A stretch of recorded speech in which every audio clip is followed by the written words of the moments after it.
Growing up as the daughter of Richard Mitchell, Seattle's concrete king, meant living in a house where success was measured in contracts won and buildings erected. But somehow, no matter how high I climbed, I was never quite able to reach the bar my father had set. The day I discovered just how little I mattered in his eyes wasn't when he missed my college graduation, or when he forgot my 30th birthday. No, it was when I stood in the grand ballroom of the Cascade Hotel, staring down at a name tag that read, Emma Mitchell, Black Sheep. That's when I realized my father had been labeling me my entire life. I just hadn't seen it in writing before. Before we jump back in, tell us where you're tuning in from, and if this story touches you, make sure you're subscribed, because tomorrow, I've saved something extra special for you. My earliest memories of Mitchell Engineering Solutions were the smell of blueprint paper and the sound of my father's booming voice echoing through the office corridors. While other kids had bedtime stories, I had structural integrity reports. While they had family game nights, I had quarterly business reviews that I was allowed to observe from the back of the room. "Pay attention, Emma," Dad would say. "Someday, this might all be yours." But his eyes would inevitably drift to my brother Nathan, the golden child who could calculate load-bearing capacities in his head by age 15. When I brought home straight A's, Dad would nod and say, "That's expected." When Nathan brought home B's, Dad would take him fishing at our lake house in celebration of how well he was balancing academics with practical knowledge. My sister, Olivia, wasn't held to the same standards as Nathan or me. She was the pretty one, the charming one. Dad never expected her to understand engineering, a fact that infuriated me on her behalf, even while I envied the freedom it gave her. While I was trying to prove myself worthy of Mitchell Engineering, Olivia was free to study art history and marry a museum curator.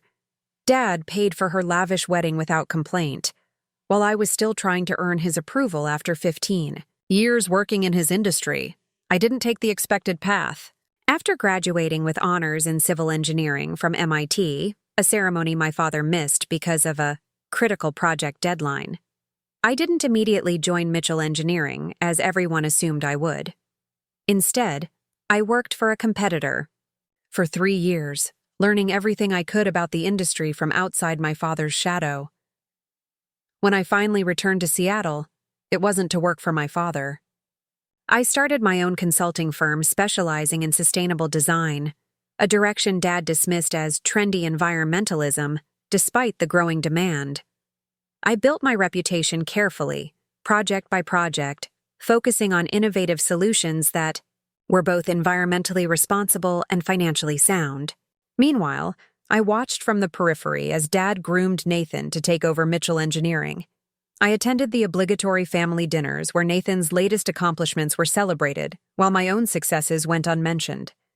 I sat through countless holiday gatherings where Dad would introduce Nathan as my son, the future of Mitchell Engineering, and me as simply my daughter Emma. It wasn't that Dad was cruel. He simply didn't see me. In his world, daughters weren't meant to build empires. They were meant to marry well and produce grandchildren. The fact that I was 34, unmarried, and childless while running my own successful firm somehow made me a failure in his eyes rather than a success. I told myself it didn't matter. I had built something of my own, something I was proud of. My firm, Sustainability Partners, had grown from a one-woman operation to a team of 25 in just 6 years. We were winning contracts that Mitchell Engineering couldn't touch because they were still stuck in the old ways of doing things. And then there was the investment. 5 years ago, I had taken the inheritance my grandmother left me, the only person in my family who ever truly saw me, and started quietly buying shares in Mitchell Engineering. It had begun as a simple investment strategy, but as I watched Nathan and Dad make increasingly questionable business decisions, it became something more. Mitchell Engineering was publicly traded, but family-controlled. Dad held 40%. Of the shares, Nathan had been gifted 15% upon joining the company, and Olivia had her 5% that she never paid attention to.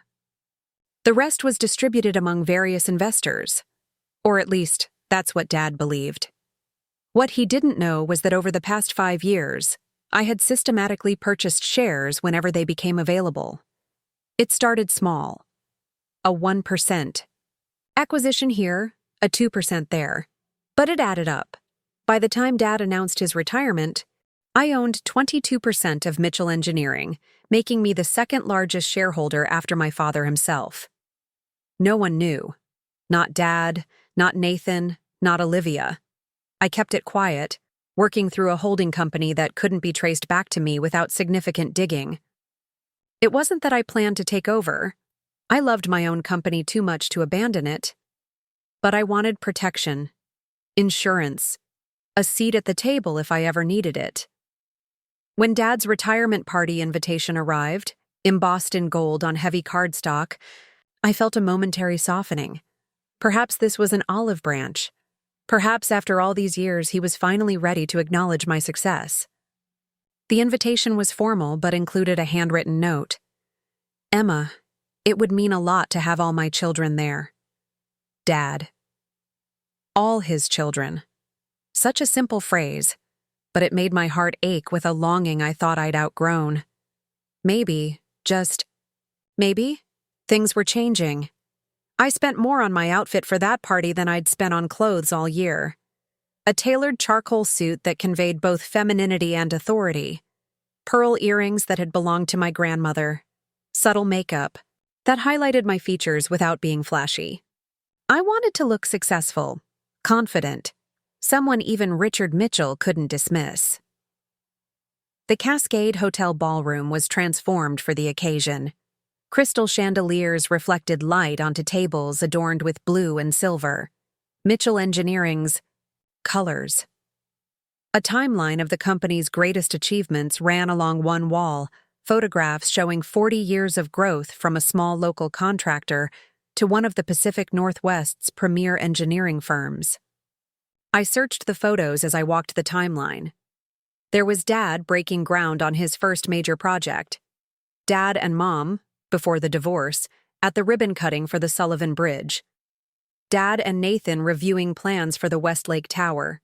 Dozens of moments frozen in time, chronicling the history of Mitchell Engineering. I wasn't in a single photograph. It shouldn't have hurt. It shouldn't have surprised me. But it did both. I made my way to the registration table, forcing a smile as I approached the young woman with a tablet and a spread of name tags.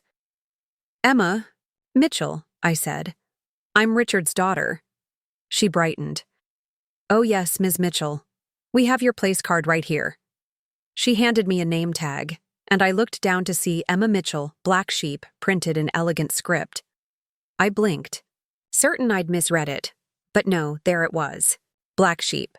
Not founder of Sustainability Partners, not Richard's daughter, not even just my name. Black Sheep. Is something wrong? The young woman asked, noticing my expression. Did my father approve these name tags? I asked, my voice surprisingly steady despite the roaring in my ears. She checked her tablet. Yes, Mr. Mitchell personally reviewed the final list yesterday. I see, thank you. I pinned the name tag to my lapel, a strange calm settling over me. So this was how my father saw me. This was what he wanted his colleagues, friends, and business partners to see when they looked at me. The family disappointment, the failure, the black sheep. In that moment, something crystallized inside me. All the years of seeking approval, of making excuses for him, of telling myself that his opinion didn't matter, they fell away. What remained was clarity, and with clarity came purpose. I straightened my shoulders, secured the name tag prominently on my lapel, and walked into the ballroom where my father's legacy was being celebrated. If he wanted me to be the black sheep, I would show him exactly what this sheep could do. The next 3 hours were an exercise in restraint. I smiled through the cocktail hour, making polite conversation with Dad's business associates. I sat at my assigned table, far from the family table near the podium, and applauded at all the right moments during the speeches. Nathan spoke about Dad's vision and leadership. Olivia shared charming anecdotes about growing up with a father who built bridges both literally and figuratively. Dad's oldest friend and business partner, Howard, reminisced about their early days and the risks they took together. When it was Dad's turn, he stood at the podium, looking every inch the successful patriarch in his custom suit, silver hair perfectly styled. He spoke about legacy, about building something that would outlast him. He thanked his children, looking directly at Nathan and Olivia, for carrying on his work in their own ways. I sat with my hands folded in my lap, my face a pleasant mask, the name tag like a burning brand against my chest. After the speeches, as dessert was being served, the MC announced that there would be an open mic for anyone wishing to share memories or well wishes for the man of the hour. Without allowing myself to reconsider, I stood and made my way to the podium. Dad's expression was surprised but not displeased as I took the microphone. Preparing and narrating this story took us a lot of time, so if you are enjoying it, subscribe to our channel. It means a lot to us. Now back to the story. Perhaps he thought I was finally going to play my part, the dutiful daughter offering bland congratulations despite years of neglect. In his world, appearances mattered above all else. For those who don't know me, I began, my voice clear in the hushed room, I'm Emma Mitchell, Richard's daughter. I touched my name tag, and apparently the black sheep of the family. A nervous titter ran through the crowd. Dad's smile faltered, but he maintained it, surely believing I wouldn't cause a scene. I've been thinking about legacy tonight, I continued. About what we build, what we leave behind, and who we become in the process. My father built an impressive company, there's no denying that. But while he was building Mitchell Engineering, he was also building something else, a wall between himself and me. The room was silent now, the discomfort palpable. I could see Nathan shifting in his seat, Olivia staring down at her plate. Dad's smile had disappeared entirely. I tried for years to scale that wall, to prove I was worthy of the Mitchell name, despite not fitting the mold my father had created. I worked harder, studied longer, built my own successful company from nothing, all while hoping for even a fraction of the recognition Nathan received simply for showing up. I paused, meeting my father's gaze directly. When I received my invitation to this party, I thought perhaps things had changed, that after all these years there might finally be room for me in your vision of our family. And then I saw this. I unpinned the name tag and held it up for everyone to see. Black sheep, not engineer, not entrepreneur, not even simply daughter. Black sheep. Murmurs rippled through the crowd. Dad had half risen from his seat, his face darkening. I raised my hand slightly, asking for the chance to finish. Surprisingly, he sank back into his chair. I accepted long ago that I would never be the favorite child, Dad. But I never thought I'd be the family joke, especially not at your retirement celebration. It makes me wonder what else you might be misjudging. Like, for instance, the financial stability of the company you're handing over to Nathan. That got his attention, Nathan's too. What do you mean? Dad called out, forgetting the microphone didn't reach him. I smiled, the kind of smile I'd learned from him, polite, cold, and entirely strategic. I mean that while you've been dismissing me and my trendy environmentalism, I've been watching Nathan approve expansions into markets that are already saturated, ignore innovative technologies that could save the company millions, and worst of all, use company funds to support his personal ventures. Nathan stood now, his face flushed. That's a lie, he shouted. Is it? I countered calmly. The Westridge development project is hemorrhaging money because you didn't conduct proper environmental surveys. The Jefferson Street high-rise is using outdated materials that will need to be replaced within 5 years. And let's not forget about Olivia's husband's museum, which mysteriously received a $2 million donation from Mitchell Engineering, despite the company's policy against cultural philanthropy. The room erupted into shocked conversations. Dad was on his feet now, striding toward me, but I wasn't finished. What you don't know, Dad, what none of you know, is that while you've been ignoring me, I've been paying very close attention to Mitchell Engineering, close enough to purchase 22% of the company's shares. Dad stopped mid-stride, his face draining of color. That's right, I continued, my voice steady. As of this morning, I am the second largest shareholder of Mitchell Engineering. And as a significant shareholder, I'm calling for a full audit of the company's finances and operations before the official transition of power. I looked around the room, at the sea of shocked faces, at my siblings' expressions of disbelief and anger, at my father's stunned silence. I didn't want it to be this way, I said, my voice softer now. All I ever wanted was to be seen, to be valued, to be part of the family business in some way, even if it was just being respected for what I built on my own. Instead, I got this. I held up the name tag again. So now, we'll do things my way. I placed the microphone back in its stand and walked through the silent ballroom, past my father who seemed rooted to the spot, past Nathan whose face had gone from red to white, past Olivia who was clutching her husband's arm. As I reached the yaw, "Darter," I turned back once more. "The board meeting is Monday at 9. I'll be there, and I suggest you all be prepared." I walked out of the Cascade Hotel into the cool Seattle night, drawing a deep breath of damp air. For the first time in years, perhaps ever, I felt free. The weight of seeking my father's approval had lifted, replaced by something else. Not revenge, exactly. More like justice. My phone started ringing before I even reached my car. Nathan, then Olivia, then Dad. I silenced them all, slipping the phone back into my purse as I drove home through the rain-slicked streets. Tomorrow would bring confrontation, explanations, possibly even legal threats. But tonight, I had said my piece. I had claimed my power. And for once, Richard Mitchell was the one left wondering what would happen next. The black sheep had finally found her voice, and Mitchell Engineering would never be the same. The rain intensified as I drove back to my apartment, matching the storm brewing inside me. My phone continued to vibrate without pause, lighting up with notifications, missed calls, voicemails, text messages demanding explanations. I ignored them all. They'd had decades to listen to me. They could wait a few more hours. When I finally reached my building, I sat in my parked car for several long minutes, letting the reality of what I'd just done sink in.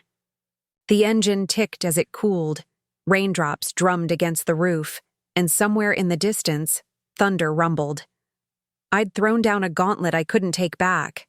After years of quiet acquiescence, I had publicly challenged my father, exposed my siblings' misdeeds, and revealed my hidden power play. There was no undoing it now. My apartment welcomed me with silence, a stark contrast to the chaos I'd left behind at the Cascade Hotel. I kicked off my heels, hung up my rain-dampened suit jacket, and poured myself a generous glass of whiskey. The amber liquid caught the light as I raised it in a silent toast to my grandmother. She had been the only one to see my potential, leaving me the inheritance that had made tonight possible. "You were right, Gran," I whispered. "Sometimes you have to make your own place at the table." The first knock came at 11:42 p.m., loud, insistent, impossible to ignore. I knew it was my father before I even checked the peephole. Richard Mitchell didn't wait for invitations. He demanded entry into spaces the same way he demanded attention in rooms. I opened the door and found him standing there still in his tuxedo, though his bow tie hung undone around his neck. His silver hair was disheveled. Whether from the rain or from running his hands through it in frustration, I couldn't tell. What struck me most was his expression.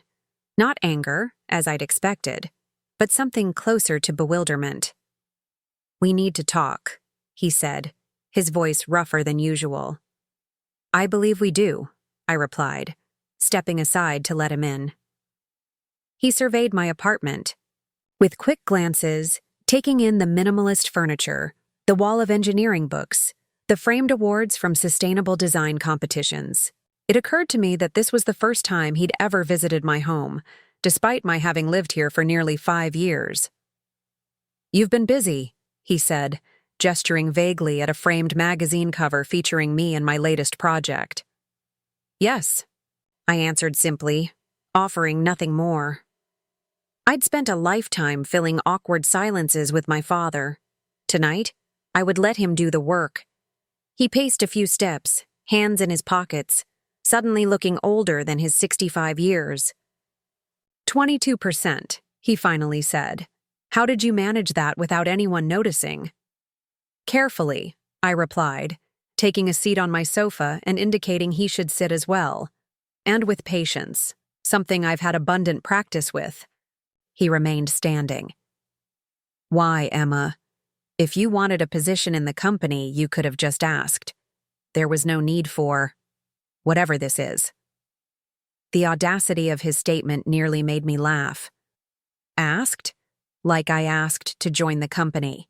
After graduating from MIT, like I asked to have my sustainable design proposals considered, like I asked to be treated as something other than an afterthought at family gatherings. That kind of asking? He had the grace to look uncomfortable, but only briefly. "That was different.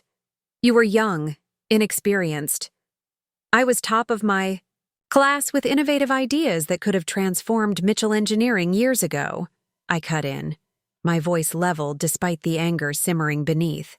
Nathan was welcomed with a corner office and a vice presidency straight out of college with a 3.2 GPA. "The difference wasn't experience, Dad. It was that I didn't fit your idea of what a Mitchell should be." He sighed heavily, finally taking a seat in the armchair across from me. "Is that what this is about? Some perceived slight from years ago? You've built your own successful company. I never stood in the way of that." "No, you just ignored it completely," I replied. "And it's not about a slight. It's about the name tag." His brow furrowed. "What name tag?" For a moment, I thought he was feigning ignorance, but the confusion on his face seemed genuine. I reached into my purse and pulled out the offending item, sliding it across the coffee table toward him. "This name tag. The one that was waiting for me at your retirement party. The one you approved yesterday, according to the coordinator." He picked it up, staring at it with an expression I couldn't quite read. "Black sheep," he murmured, then looked up at me. "You think I approved this?" "The event coordinator confirmed you personally reviewed the final list." My father's face darkened. "I reviewed a list of attendees, not the labels." He set the name tag down with deliberate care. "This wasn't me, Emma." I wanted to believe him. The little girl inside me who had spent years seeking his approval desperately wanted to believe him, but I'd been disappointed too many times. Then who? Who else would have the authority to approve something like this? He was quiet for a long moment, his expression hardening as realization dawned. "Nathan," he said finally. He insisted on handling the final details since I was too busy with transition meetings. The revelation should have brought satisfaction, vindication that my father wasn't directly responsible for the humiliation. But instead, it added a new layer of hurt. My own brother had labeled me the family disgrace, and my father had been so disengaged from the event planning that he hadn't even noticed. "Does it matter?" I asked quietly. "Whether it was you or Nathan, the result is the same. In the eyes of the entire industry, I'm the Mitchell family embarrassment." "It matters to me," my father replied, his voice uncharacteristically soft. "Emma, whatever our disagreements have been, I would never publicly disparage you like this. You're my daughter." I let his words hang in the air between us, testing their weight, searching for the ring of truth. Part of me wanted to believe him, but the rational part, the part that had built a business from scratch and secretly acquired 22% of Mitchell Engineering, knew that intentions meant little compared to actions. "Even if you didn't approve the name tag," I said finally, You've spent decades treating me like I was less important than Nathan, less valuable to the family legacy. You missed my graduation, my business launch, every significant milestone in my career. You dismissed my expertise, ignored my accomplishments, and made it clear that no matter what I achieved, it would never be enough to earn a real place in the Mitchell family business. My father's shoulders slumped slightly. For the first time in my memory, Richard Mitchell appeared at a loss for words. The Lion of Seattle engineering, the man who could convince city councils and investors to back his vision with a few well-chosen sentences, sat silent in my living room. "I never meant," he began, then stopped himself. "No, that's not right. I can't say I never meant to hurt you because I clearly did, whether I intended to or not." He looked up at me, his blue eyes, so like my own, rimmed with uncharacteristic emotion. "What I can say is that I've made mistakes, Emma, more than I realized." Under different circumstances, this admission might have been enough, the closest thing to an apology I'd ever received from my father. But too much had happened, too many years of neglect layered upon each other, culminating in tonight's public confrontation. A simple acknowledgement of mistakes couldn't erase decades of feeling invisible. "Mistakes," I echoed. "Like allowing Nathan to mismanage company resources? Like turning a blind eye to Olivia's husband using Mitchell Engineering as his personal arts endowment? Those kinds of mistakes?" My father's expression hardened again. "Those are serious accusations, Emma. If you have evidence—" "I have extensive documentation," I interrupted. "Financial records, project reports, comparative analyses of expenditures versus outcomes. I didn't spend 5 years quietly acquiring shares without also paying attention to how the company was being run." He studied me with new eyes, as though seeing me clearly for the first time. "You really have been busy. I learned from watching you, Dad, the importance of thorough research, meticulous documentation, and strategic planning. You taught me well, even if you never realized you were teaching me at all." A hint of something like pride flickered across his face, quickly replaced by caution. "What exactly do you want, Emma? Control of the company? Nathan's position? Revenge?" I shook my head. "I want accountability. I want Mitchell Engineering to thrive rather than coast on past glories and eventually fail under Nathan's leadership. And yes, I want recognition. Not just for me, but for the innovative approaches that could secure the company's future in a changing industry." "And the board meeting on Monday?" "That's happening," I confirmed. "I've already contacted key board members. We'll review the financial documentation, discuss the company's direction, and make decisions about leadership going forward." He nodded slowly, processing. "And if I asked for time to review your evidence before the meeting? To verify your claims about Nathan's mismanagement?" I considered this. It was a reasonable request, and despite everything, I didn't want to destroy my father's legacy or the company that bore our name. I wanted to improve it, to help it evolve, to make it worthy of the reputation it had once deserved. "I can send you the key files tonight," I said. "But the meeting stands. This has gone on too long, Dad. It's time for change." He rose from the chair, straightening his tuxedo jacket with the automatic precision of a man accustomed to presenting a flawless image to the world. "I'll review whatever you send. And Emma." He paused, seeming to struggle with what he wanted to say next. "For what it's worth, I am proud of what you've built. I should have said that years ago." The words I'd longed to hear for most of my life landed with surprising hollowness. Perhaps I'd outgrown the need for his approval, or perhaps it was simply too little, too late. Either way, I accepted them with a nod. "Good night, Dad. I'll see you Monday." After he left, I sent the promised files, years of careful analysis and documentation detailing Nathan's questionable decisions, Olivia's husband's misappropriation of funds, and my proposals for correcting course. It was nearly 2 a.m. by the time I finished. but I felt oddly energized, as though I'd shed a weight I'd been carrying for too long. The weekend passed in a blur of preparation and avoided calls. Nathan tried repeatedly to reach me, his messages growing increasingly desperate. As Sunday wore on, Olivia sent a single text. "We need to talk before tomorrow. This affects all of us." I responded to neither. Instead, I focused on refining my presentation for the board, consulting with my lawyer about various scenarios that might unfold, and occasionally checking the financial news to see if any hint of Mitchell Engineering's internal drama had leaked to the press. So far, it seemed the story was contained, but Monday's meeting would change that. By Monday morning, I was ready. I arrived at Mitchell Engineering headquarters 30 minutes early, dressed in a navy blue suit that projected both authority and professionalism.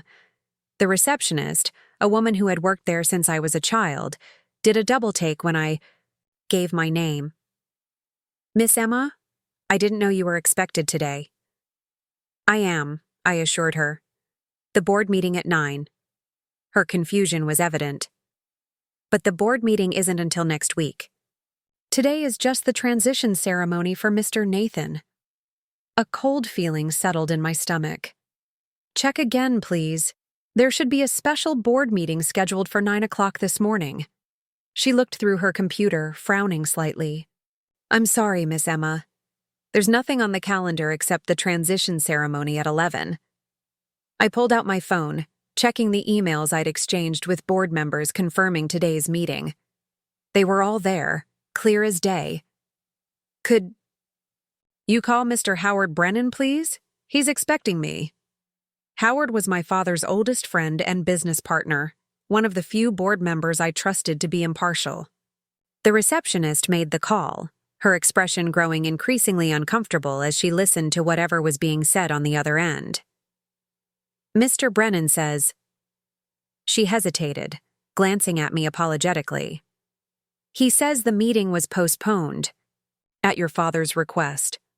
All board members were notified last night. Except me. I hadn't been notified because I wasn't considered a real board member, despite my significant ownership stake. The realization that my father had outmaneuvered me, had used the very system I was trying to challenge against me, sent a wave of cold anger through my veins. "I see," I said, keeping my voice level. "And the transition ceremony is at 11? She nodded, relief evident in her expression now that she didn't have to be the bearer of more bad news. "Yes, in the main conference room. It's not a public event, but—" She lowered her voice. "I'm sure no one would mind if you attended. You are Mr. Mitchell's daughter, after all." The irony wasn't lost on me. After years of that connection meaning next to nothing, now it was being offered as a consolation prize, a way to witness my brother's ascension to the throne I'd never been considered for. "Thank you," I said, making a quick decision. "I think I'll do some work in the meantime. Is the 5th floor visitor office available?" "Of course, Miss Emma. I'll have someone bring you coffee." The 5th floor visitor office had been my unofficial workspace whenever I visited Mitchell Engineering in the past, a neutral territory where I could prepare for meetings or review documents without encroaching on anyone's actual office space. It offered privacy, a decent view of the Seattle skyline, and most importantly, access to the company's internal network. Once settled, I began making calls. First to my lawyer, updating him on the situation and requesting he join me at the building as soon as possible. Then to 3 key board members who had expressed support for my concerns, confirming that yes, they had received emails last night canceling the meeting, supposedly at my request due to new information that required verification. My father had played an old game, divide and conquer, sow confusion, buy time. But he had forgotten that I'd been watching him play for years. I knew his strategies, his weaknesses, the limits of his vision, and I had one advantage he'd never anticipated. I understood the digital infrastructure of Mitchell Engineering better than anyone, including Nathan. During my brief time working at the company after college, I had helped modernize their systems, creating backdoor access points that no one had ever thought to close, because no one believed I had the knowledge or motivation to use them. Ethics had prevented me from exploiting these vulnerabilities before, but my father's maneuvering had changed the rules of engagement. With careful keystrokes, I accessed files that detailed the preparations for today's transition ceremony. Nathan was to be officially named CEO. My father would retain his position as chairman of the board, but step back from daily operations. The press release was already prepared, highlighting Nathan's innovative vision and commitment to continuing the Mitchell legacy of excellence. More disturbing were the financial documents prepared for release after the ceremony. They painted a rosy picture of the company's future, conveniently omitting the cost overruns on 3 major projects, the pending environmental compliance issues that could result in significant fines, and the depleted cash reserves that had been diverted to Nathan's pet projects. It was worse than I'd thought. Nathan wasn't just mismanaging the company. He was actively setting it up for a spectacular failure that would only become evident after my father had fully retired and couldn't be held responsible. Whether this was deliberate or simply the result of Nathan's incompetence wasn't clear, but the outcome would be the same. Mitchell Engineering would collapse within 18 months. I couldn't let that happen. Not just for my financial stake in the company, but for the hundreds of employees whose livelihoods depended on its success, for the legacy my father had spent his life building, and yes, for my own sense of justice. The Mitchell name meant something in this city, and I refused to see it destroyed by my brother's recklessness. My lawyer arrived at 10:15, briefcase in hand and concern evident on his face. Mark Chen had been my legal advisor since I started. Sustainability partners, a meticulous professional who understood both corporate law and family dynamics. They changed the game on us, he observed after I updated him on the situation. They tried, I corrected, showing him what I'd discovered, but they didn't count on me having this level of access. He reviewed the documents, his expression growing more grave with each page. This is serious, Emma. If Nathan takes control today, and these issues aren't addressed, the company could face not just financial disaster, but potentially legal consequences as well. Exactly, which is why we're going to stop it. Mark looked skeptical. The transition ceremony is in less than an hour. The board has already been misled, and your father clearly doesn't want this confrontation to happen today. It has to be today, I insisted. Once Nathan is officially CEO, he'll have the authority to restructure everything, potentially hiding the evidence of his mismanagement. It's now or never. My lawyer sighed, recognizing the determination in my voice. What's your plan? I outlined it quickly, a 2-pronged approach that would use both legal and technical leverage. Mark would formally serve notice of my intent to exercise my rights as a significant shareholder, invoking rarely used but entirely valid bylaws that required transparency in leadership transitions. Meanwhile, I would ensure that certain documents became impossible to ignore during the ceremony itself. At 10:45, we made our way to the main conference room. Staff were still setting up, arranging chairs theater-style facing a small stage where my father, Nathan, and key board members would sit. A podium centered on the stage held the company logo, the stylized M that had been part of my life for as long as I could remember. The room was filling with executives, managers, and a few select clients invited to witness this historic transition. I spotted Olivia and her husband near the front, both looking uncomfortable. Howard Brennan stood with a small group of board members, his expression troubled as he caught sight of me entering the room. My father and Nathan had not yet arrived. According to tradition, they would make their entrance at exactly 11, symbolizing precision and reliability, core values of Mitchell Engineering.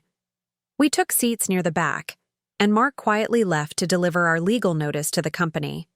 Secretary. I opened my laptop, connecting to the presentation system that had been set up to display the carefully choreographed slides celebrating Nathan's achievements and outlining his vision for the company's future. With a few keystrokes, I added my own slides to the queue, documents showing the true state of key projects, financial statements revealing the diverted funds, and most damaging of all, emails between Nathan and Olivia's husband discussing how to disguise their use of company resources for personal gain. At precisely 11 out, the room fell silent as my father and Nathan entered, both impeccably dressed in nearly identical charcoal suits with Mitchell blue ties. They looked confident, assured, completely unaware that their carefully planned ceremony was about to be derailed. The company secretary approached them as they reached the stage, handing my father a document with a concerned expression. I watched as he read it, his face darkening. He looked up, scanning the room until his eyes found me. I met his gaze steadily, refusing to look away. Nathan, oblivious to the exchange, took his place at the podium and began his prepared remarks. Good morning, everyone. Today marks an important milestone in the history of Mitchell Engineering. I let him continue, watching my father lean over to speak urgently with Howard Brennan and another board member. They glanced in my direction, their expressions a mix of confusion and concern. Nathan was now discussing his vision for innovation when the first of my slides appeared on the screen behind him. It showed a stark comparison between the reported budget for the Westridge project and the actual expenditures, with a shortfall of over $2 million highlighted in red. He faltered, glancing back at the unexpected display, then tried to continue as though nothing was amiss. As I was saying, our commitment to excellence will continue to... The slide changed again, this time showing an email from Nathan to the project manager. Just adjust the numbers in the report. Dad doesn't check the details anymore. A murmur ran through the audience. Nathan stopped speaking entirely, staring at the screen in horror. My father stood, moving toward the podium, but it was too late. The slides continued to advance automatically, each revealing another aspect of the mismanagement and deception that had been concealed from the board and shareholders. The final slide was the simplest, a projection of Mitchell Engineering's financial trajectory based on current practices, showing a catastrophic decline beginning in the fourth quarter of the current fiscal year. Chaos erupted in the conference room. Board members demanded explanations. Managers whispered urgently to each other. Olivia's husband slipped quietly toward the exit, only to find Mark Chen blocking his path with a pleasant but firm expression. My father took the podium, attempting to regain control of the situation. Ladies and gentlemen, please remain calm. There appears to have been a security breach in our presentation system. I assure you, these documents do not reflect the actual state of Mitchell Engineering. I stood then, making my way to the front of the room. Actually, Dad, they do. Every document shown is authentic, verified, and sourced directly from the company's own servers. I can provide the board with access to the original files if they'd like to confirm. Nathan lunged toward me, his composure shattered. You had no right. You're not even part of this company. I own 22% of this company, I corrected him, my voice carrying through the now silent room, which makes me more invested in its success than you appear to be, given how you've been treating it as your personal piggy bank. My father stepped between us, his expression grave. Emma, this is not how we handle family business. That's the problem, Dad. You've always treated it as family business rather than a business that happens to be run by family. There's a difference. One that affects every employee, client, and shareholder represented in this room. Howard Brennan cleared his throat, stepping forward. I believe we need to adjourn this ceremony and reconvene the board immediately. Richard, given the circumstances, it would be inappropriate to proceed with the leadership transition until these allegations have been properly investigated. My father looked from Howard to me, then to Nathan, who stood pale and silent by the podium. For a moment, I thought he might defy logic and proceed anyway, protecting Nathan at all costs as he had always done. But decades of business instinct prevailed. "The transition ceremony is postponed," he announced to the room. "Board members, please proceed to the executive conference room. The rest of you are dismissed until further notice." As the room emptied, buzzing with shocked conversations, Nathan approached me, his voice low and venomous. "You've ruined everything. All because you couldn't stand not being the center of attention for once." I met his gaze calmly. "No, Nathan. You ruined things by believing you could run a company without actually earning the right to lead it. The difference between us isn't that I wanted attention. It's that I was willing to work for recognition. You expected to be handed." He turned away without response, following our father toward the executive conference room. Olivia hesitated, then came to where I stood gathering my materials. "That was quite a show," she said quietly. "It wasn't meant to be a show," I replied. "It was meant to be the truth." She nodded, considering this. "You know, I never wanted any part of the company. Dad never expected me to be involved, and I was fine with that." "I know, and I'm not blaming you for that, Olivia. But your husband's museum projects—" "I had no idea," she interrupted, her expression pained. "I swear, Emma, Michael told me they had corporate sponsors. I never dreamed he was using company funds." She twisted her wedding ring nervously. "Though perhaps I should have asked more questions." I softened slightly. Olivia had never been cruel, just privileged in a different way than Nathan, exempt from expectations rather than crushed by them. "We'll sort it out. The goal isn't to destroy the family or the company. It's to save both, if possible." She offered a tentative smile. "You know, in a strange way, I've always admired you. You never let Dad define who you were or what you could do. I wish I'd had that courage." Her words surprised me, an unexpected moment of connection in the midst of conflict. "It's never too late to find it," I told her, gathering my laptop. "Now I have a board meeting to attend." As I walked toward the executive conference room, Mark fell into step beside me. "Ready for this?" he asked. I took a deep breath, feeling the weight of the moment. Years of being dismissed, overlooked, and underestimated had led to this confrontation. But it wasn't about revenge anymore. It was about responsibility, accountability, and finally being seen not as the black sheep, but as a Mitchell worthy of the name. "I've been ready my entire life," I answered, and pushed open the door to face my father, my brother, and the future of Mitchell Engineering. The executive conference room had always seemed imposing to me as a child, a sacred space where my father and his inner circle made decisions that shaped skylines and redirected rivers. Now, as I took my seat at the polished mahogany table, I realized it was just a room, and the men and women seated around it were just people, talented, experienced, but ultimately fallible. 8 board members had assembled, along with my father, Nathan, and Howard Brennan, who served as both chief financial officer and vice chairman. Their expressions ranged from open hostility, Nathan, to careful neutrality, most of the board, to something approaching respect, Howard. My lawyer, Mark Chen, sat slightly behind me, a professional presence that underscored the seriousness of the situation. My father called the meeting to order, his voice steady despite the chaos of the past hour. "We find ourselves in an unprecedented situation," he began, glancing briefly in my direction. "Serious allegations have been made regarding the company's financial management and project oversight, allegations that must be addressed before we can proceed with any leadership transition." "Allegations isn't the right word," I interjected, opening my laptop. "These are documented facts drawn directly from Mitchell Engineering's own records. I've prepared copies for each board member."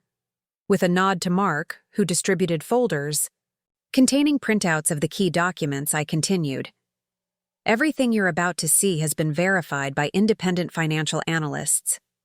Nathan scoffed. "Independent? You mean people you've paid to support your hostile takeover?" This isn't a takeover, Nathan, I replied evenly. It's due diligence, something you might recognize if you'd ever actually performed it. That's enough, my father cut in. Personal attacks won't resolve this issue. He turned to Howard. As CFO, you're in the best position to evaluate these claims. Have you reviewed the documents? Howard nodded, his expression grave. I've given them a preliminary review. While I can't verify every detail without further investigation, I can confirm that several of the financial discrepancies Ms. Mitchell has identified do appear in our records. The Westridge project, in particular, shows significant unexplained cost overruns. Nathan shifted uncomfortably. Those overruns were due to unforeseen site complications. I submitted reports. 3 months late, Howard interrupted, and without the supporting documentation requested by the finance department. He looked at my father. Richard, I've been trying to bring these issues to your attention for nearly a year. You told me to work it out with Nathan, but he's been difficult to pin down. The revelation that Howard had already been concerned about the very issues I'd raised changed the energy in the room. This wasn't just a disgruntled daughter causing problems. It was a serious financial matter that the company's own CFO had identified. A board member, Patricia Winters, a sharp-minded former engineer who'd known my father for decades, leaned forward. Mr. Brennan, are you saying you've had concerns about the company's financial management under Mr. Mitchell Jr.'s direction? Howard hesitated, glancing at my father, who nodded almost imperceptibly. Yes, he admitted. Not to the extent outlined in these documents, but enough that I delayed signing off on the last 2 quarterly reports until additional verification was provided. Which explains why those reports were filed late, I added, pulling up the SEC documentation on my laptop. A pattern that risked triggering regulatory scrutiny. Another board member, James Wilson, an attorney who specialized in corporate governance, spoke up. The issues with Olivia Mitchell Carter's husband and his museum projects are particularly concerning from a legal standpoint. If company funds were diverted for personal use without proper authorization or disclosure, that could constitute a breach of fiduciary duty. There was authorization, Nathan insisted. Dad approved those donations as part of our community engagement strategy. All eyes turned to my father, who looked older than he had just hours ago. I approved an annual charitable giving budget, he said carefully. I did not specifically authorize $2 million to go to Michael Carter's museum renovation. The paperwork has your signature, Nathan countered. On a general appropriation, my father replied, his voice hardening. Not on a directed donation of that magnitude to a family member's project. He turned to the board. I take full responsibility for not reviewing these expenditures more carefully. As CEO, the ultimate oversight was my duty, regardless of who was handling day-to-day operations. It was the closest thing to an admission of failure I'd ever heard from Richard Mitchell, and it seemed to shock the room into silence. For a moment, I almost felt sorry for my father, watching his carefully constructed legacy threatened, not by outside forces, but by the son he'd groomed to continue it. Patricia Winters broke the uncomfortable silence. While the board appreciates your willingness to accept responsibility, Richard, that doesn't resolve our current predicament. We have a scheduled leadership transition that now appears inadvisable, financial irregularities that require investigation, and a significant shareholder, she nodded toward me, who has raised valid concerns about the company's direction. Howard Brennan cleared his throat.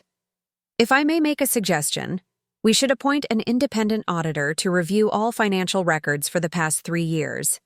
In the meantime, the leadership transition should be suspended, and the board should establish an interim oversight committee to monitor operations until the audit is complete. Nathan slammed his hand on the table. This is ridiculous. You're going to let her waltz in here after years of having nothing to do with the company and dictate how we run our business? She doesn't even work here. I own 22% of Mitchell Engineering, I reminded him calmly. That gives me both a vested interest in its success and certain rights as a shareholder. Rights I'm prepared to exercise if necessary. I turned to address the board directly. I support Mr. Brennan's suggestion for an independent audit. I also believe we need immediate intervention on several ongoing projects to prevent further financial damage. You've made your point. Emma, my father said, his tone somewhere between irritation and resignation. There's no need to grandstand. With respect, Dad, this isn't grandstanding. It's addressing issues that should have been addressed long ago. I pulled up another document on my laptop, displaying it on the conference room screen. This is a proposal for immediate corrective measures on the three most critical projects: Westridge, Jefferson Street, and the Harbor Point development. I've consulted with industry experts to develop practical solutions that could mitigate current losses while the audit is conducted. The board members studied the projected document with interest. My father leaned back in his chair, a curious expression crossing his face. Not anger, as I'd expected, but something closer to surprise, maybe even a reluctant appreciation. Patricia Winters nodded slowly. These are sensible recommendations. Ms. Mitchell, you've clearly put considerable thought into this situation. May I ask what outcome you're seeking here? What is your endgame? It was a fair question, one I'd asked myself repeatedly over the sleepless weekend. What did I actually want? Revenge? Control? Recognition? The answer had crystallized only this morning as I'd stood in the lobby of the building that bore my name, feeling simultaneously like an outsider and the only person who truly cared about its future. I want Mitchell Engineering to thrive, I said simply. I want it to evolve from a traditional construction firm into a leader in sustainable infrastructure. I want its projects to be completed on time, on budget, and with the excellence this company built its reputation on. And yes, I want a voice in how that happens, not because I'm Richard Mitchell's daughter, but because I'm a qualified engineer with relevant expertise and a significant ownership stake. And Nathan's position? James Wilson asked, glancing at my brother who sat rigid with barely controlled fury. That's for the board to decide after a complete assessment of his performance, I replied diplomatically.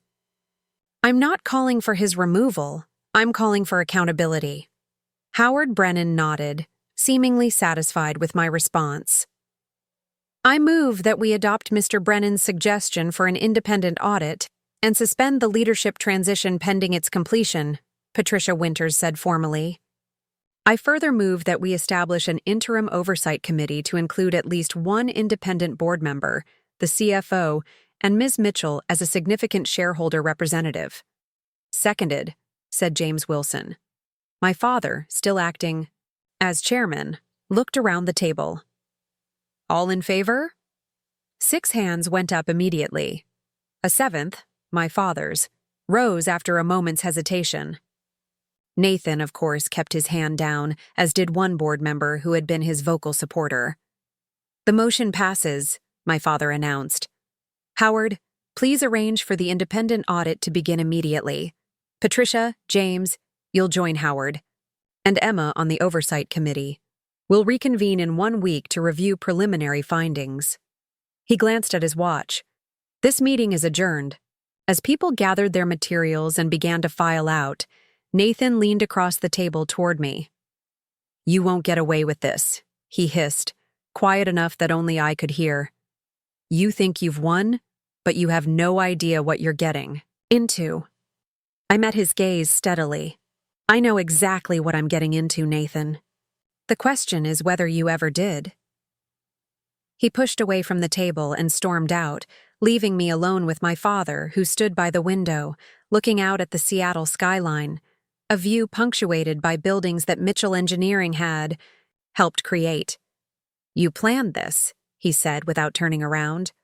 All of it. The shares, the documentation, the intervention at the ceremony. How long have you been working on this? 5 years, I admitted, gathering my papers. Though to be fair, I didn't initially plan to disrupt Nathan's ascension quite so dramatically. The name tag was inspirational. He turned then, a hint of a rueful smile touching his lips. You're more like me than I realized. Strategic, thorough, willing to play the long game. He shook his head slightly. I should have seen it. You weren't looking, I replied, neither an accusation nor an apology, simply a fact. He nodded, acknowledging the truth of it. And now? Now we fix what's broken, I said, closing my laptop. Starting with the Westridge project. I've already contacted Sebastian Reyes. He's the best environmental engineer in the region, and he can help us address the groundwater issues before they become a regulatory nightmare. Sebastian works for you, doesn't he, at Sustainability? Partners? He does, and he's expensive, but worth every penny. Consider it a collaboration between our companies, the kind that should have happened years ago. My father studied me with an expression I couldn't quite read. You're not just here to expose problems, you actually have solutions. Of course I do, I replied, slightly offended that he would think otherwise. I'm a Mitchell. We don't just complain, we fix things. For the first time in memory, my father laughed. A genuine laugh that crinkled the corners of his eyes. Yes, you are, he said, with something like pride in his voice. And apparently, we've all been underestimating just how much of a Mitchell you really are. The next week was a whirlwind of activity. The independent auditors descended on Mitchell Engineering like a swarm of meticulous locusts, requesting documents, interviewing project managers, and combing through financial records with relentless precision. Meanwhile, the Oversight Committee, Patricia, James, Howard, and myself, began implementing emergency measures to stabilize the most troubled projects. I brought in Sebastian Reyes and a team from Sustainability Partners to address the environmental issues at Westridge, negotiating a collaborative contract that benefited both companies while solving what could have become a catastrophic problem. The Jefferson Street high-rise required structural modifications that would be costly but essential for long-term safety and compliance. Harbor Point needed a complete reassessment of its timeline and budget, but with proper management could still be profitable. Nathan was conspicuously absent for most of this process, appearing only when formally required for meetings or document signings. He maintained a cold hostility toward me, speaking only when necessary and through gritted teeth. Olivia, on the other hand, surprised me by offering her support in addressing the museum funding issue. She and Michael had agreed to return the misappropriated funds, structuring it as a personal loan that they would repay over time. My father occupied a strange middle ground, not actively opposing my efforts, but not fully embracing them either. He attended every meeting, asked pertinent questions, and occasionally offered insights from his decades of experience, but there was a reserve in his manner, a careful distance that suggested he was still processing the dramatic shift in family and company dynamics. By Friday, the auditors had completed their preliminary assessment, confirming what I had already documented: significant financial mismanagement, particularly in Nathan's pet projects, improper allocation of resources, and a troubling pattern of deferred maintenance on essential equipment and systems. The Oversight Committee scheduled an emergency board meeting for Monday morning to present these findings and discuss next steps. I spent the weekend at my apartment, preparing my recommendations for restructuring Mitchell Engineering's leadership and project management systems. It was exhausting, detailed work, but for the first time in my professional life, I felt my expertise was being truly valued, not because I had forced the issue, but because the quality of my work had become impossible to ignore. Sunday evening, as I was finalizing my presentation, my doorbell rang. I wasn't expecting anyone, and after the events of the past week, I was wary of unexpected visitors. Checking the peephole, I was surprised to see my father standing in the hallway, looking uncharacteristically casual in jeans and a sweater, rather than his usual tailored suit. "Dad," I said as I opened the door, Is everything all right? Everything's fine, he assured me. I was hoping we could talk. Not about tomorrow's meeting, just talk. Intrigued, I invited him in. He declined my offer of coffee or something stronger, instead wandering to the large windows that offered a view similar to the one from his office. Seattle spread out below, lights twinkling in the gathering dusk. You know, I used to bring you to construction sites when you were little, he said unexpectedly. Do you remember that? I did, vaguely. Memories of holding his hand while wearing a comically oversized hard hat, looking up at towering steel frameworks and massive cranes. I was pretty young. 4, maybe 5, he confirmed. You asked more questions than the building inspectors. Always wanted to know how things worked, why we did things certain ways. He smiled faintly at the memory. Nathan was afraid of the noise, and Olivia just wanted to decorate the trailers. But you wanted to understand everything. I wasn't sure where he was going with this reminiscence, but I let him continue. You were so much like me that it frightened me, he admitted, still looking out at the city. All that intensity, that drive. I thought if I encouraged it, you'd end up sacrificing everything for work, the way I did. My marriage, my relationships with you kids, any semblance of balance. He turned to face me. I told myself I was protecting you by pushing you away from the company. It was such an unexpected explanation that for a moment I couldn't respond. All those years of feeling inadequate, unwanted, less valued than Nathan, and my father had believed he was somehow doing me a favor? That makes no sense, I finally said. You practically pushed Nathan into the company. Why was it fine for him to sacrifice everything but not me? My father sighed heavily. Because Nathan needed the structure, the guidance. He was never self-motivated the way you were, and because I didn't see myself in him. I wasn't worried he'd become obsessed with work to the exclusion of everything else. That was never his nature. So instead, you put him in charge, despite knowing he wasn't suited for it, and pushed me away despite knowing I was. The irony was almost too much to process. Dad, that's misguided, arrogant, completely wrong-headed. He finished for me. Yes, all of that. I've had a lot of time to think this past week, Emma, about the decisions I've made, the assumptions I've held, the ways I've failed all 3 of my children in different ways. He sat down on my sofa, suddenly looking very tired. I'm not asking for forgiveness. I wanted you to know that it was never about not believing in you. Quite the opposite. I sat opposite him, trying to reconcile this new perspective with the decades of feeling overlooked and undervalued. Even if that's true, it doesn't explain why you let Nathan mismanage the company to the brink of disaster. You must have seen the problems. I saw some of them, he acknowledged, but I was stepping back, preparing for retirement. I told myself Nathan needed space to make his own decisions, his own mistakes. And yes, I was willfully blind to the extent of those mistakes because I wanted to believe I had prepared him adequately. He rubbed his face with his hands, a gesture of fatigue and frustration I'd rarely seen from him. Pride, Emma, the deadliest sin in business. I was too proud to admit that my succession plan was failing, that my son wasn't ready, that my company was in trouble. There was a rawness to his confession that felt genuine, a vulnerability I'd never witnessed in Richard Mitchell.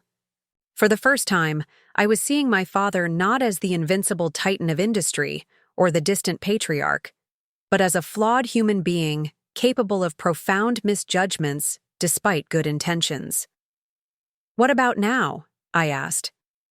After everything that's happened this week, after seeing the extent of the problems and the work we've done to address them, what do you want for the company going forward? He considered the question carefully. I want Mitchell Engineering to survive and thrive. I want it to evolve with the times instead of clinging to outdated practices. I want it to remain a family company, but run with professional excellence, not sentiment. He looked directly at me. I think you need to be part of that future, Emma. Not just as a shareholder or committee member, but in a leadership position. It was what I had wanted to hear for most of my adult life, but now that the words were spoken, I found myself hesitating. And Nathan? He's still your son, Dad. He's spent his entire career at Mitchell Engineering. I don't want to simply push him aside the way I felt pushed aside. My father nodded, seeming to appreciate the empathy I was showing toward my brother despite our conflict. Nathan has strengths: client relationships, sales, the personal touch that brings in new business. He's never been strong on the operational side or financial management. He paused, thinking. Perhaps a restructuring? Nathan in a client-facing role, you in operations and strategic development? Co-CEOs? I asked skeptically. That rarely works, especially with our history. Not co-CEOs, my father clarified. A clear leadership structure, but one that plays to both your strengths. We'd need to work out the details, of course, and Nathan would have to agree. But it could be a way forward that preserves the family connection while addressing the company's needs. It wasn't a perfect solution, and part of me, the part still, smarting from years of exclusion, wanted to simply take control and sideline Nathan entirely. But another part recognized the wisdom in my father's suggestion. Mitchell Engineering had always been a family company. Finding a way to keep it that way while fixing its problems would be the ultimate victory. I'll consider it, I said, neither committing nor refusing. But Nathan would have to be on board, genuinely on board. I won't work with someone who's constantly trying to undermine me. Understood, my father replied. I'll speak with him before tomorrow's meeting. He might be more receptive than you think, now that the full audit results are in. Nathan may be proud, but he's not stupid. He knows his position is precarious. We talked for another hour, reviewing the preliminary audit findings and discussing potential restructuring options. It was the most constructive, respectful conversation I'd ever had with my father. Two professionals discussing business strategy, neither of us trying to prove anything to the other. As he prepared to leave, he paused at the door. You've built something impressive with sustainability partners, he said. Whatever happens with Mitchell Engineering, I want you to know that I see that now. I see you. Simple words, but they carried the weight of decades. I nodded, not trusting myself to speak without my voice betraying the emotion his statement had triggered. I'll see you tomorrow at the board meeting, he said. After he left, I returned to my preparations for the meeting with a slightly different perspective. I still believed Mitchell Engineering needed dramatic changes, but perhaps those changes didn't need to come at the expense of family relationships. Perhaps there was a path forward that could heal both the company and the wounds that had festered between us for so long. The black sheep name tag that had sparked this confrontation still sat on my desk, a reminder of how a small slight had catalyzed a long-overdue reckoning. I picked it up, turning it over in my hands. The irony wasn't lost on me. Being labeled the black sheep had finally given me the opportunity to prove I was a Mitchell through and through. Monday morning arrived with a clarity of purpose I hadn't felt before. I dressed with care in a charcoal suit similar to the ones my father favored, gathered my presentation materials, and headed to Mitchell Engineering headquarters for the board, meeting that would determine the company's future, and my place in it. The reception area was buzzing with nervous energy when I arrived. Staff spoke in hushed tones, clearly aware that something significant was happening behind the closed doors of the executive suite. I nodded politely to the receptionist, who gave me a tentative smile in return. The board is already gathering. In the main conference room, Miss Emma, she informed me. Your father asked that you join them as soon as you arrived. I thanked her and made my way to the elevator, ready for whatever awaited me. Whether today brought reconciliation or further conflict, I had finally found my voice in the family that had long ignored it. No matter what happened next, I would never again accept the role of the silent, overlooked daughter. The black sheep had returned to the fold, not to conform, but to transform. The conference room held a different energy than the week before. Gone was the ceremonial atmosphere of the failed transition ceremony, replaced by the focused tension of executives facing a crisis. Board members clustered in small groups, speaking in hushed tones that fell silent as I entered. Howard Brennan caught my eye from across the room and gave me a subtle nod of acknowledgement. My father sat at the head of the table, reviewing documents with Patricia Winters. He glanced up as I approached, his expression unreadable. Emma. Good, we're all here now. I scanned the room, noting one conspicuous absence. Where's Nathan? Running late, my father replied, checking his watch with a frown. He called to say he was stuck in traffic. Something about his tone suggested he didn't entirely believe this excuse, and neither did I. Nathan was never late for important meetings. He considered punctuality a competitive advantage, a trait he had inherited from our father. His absence now, at this crucial juncture, felt deliberate. A small power play, or perhaps something more concerning. I took my seat and arranged my presentation materials, exchanging greetings with the board members as they settled around the table. Most seemed cordial, even respectful, a marked change from the wariness they had shown just a week earlier. The preliminary audit findings had clearly made an impression. At precisely 9:05, my father called the meeting to order, unwilling to wait any longer for Nathan. Good morning, everyone. As you know, we're here to discuss the preliminary findings of the independent audit and to determine next steps for Mitchell Engineering's leadership and operations. Howard, would you please begin with a summary of the audit results? Howard nodded, distributing bound reports to each person at the table. The findings are detailed in the documents before you, but I'll highlight the key issues. First, we've identified significant financial mismanagement in 3 major projects, Westridge, Jefferson Street, and Harbor Point, resulting in cost overruns exceeding $8 million combined. A murmur ran through the room. Even those who had seen the initial evidence seemed shocked by the final tally. Second, Howard continued, we've discovered unauthorized fund transfers to several external entities, including $2 million, to the Pacific Northwest Heritage Museum renovation project, which represents a clear conflict of interest given Michael Carter's position as the museum's director and his relationship to the Mitchell family. James Wilson, the attorney on the PAO board, leaned forward. Has there been any explanation for these transfers? Mr. Mitchell Jr. claims they were approved as part of the company's community engagement initiatives, Howard replied, his tone neutral but his expression skeptical.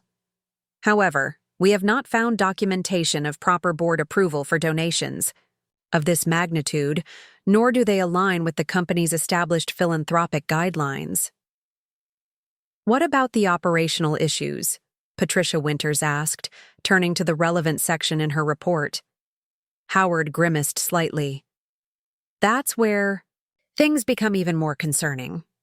Critical maintenance has been deferred on major equipment, safety protocols have been inconsistently applied across job sites, and several key technical positions have remained unfilled despite project requirements.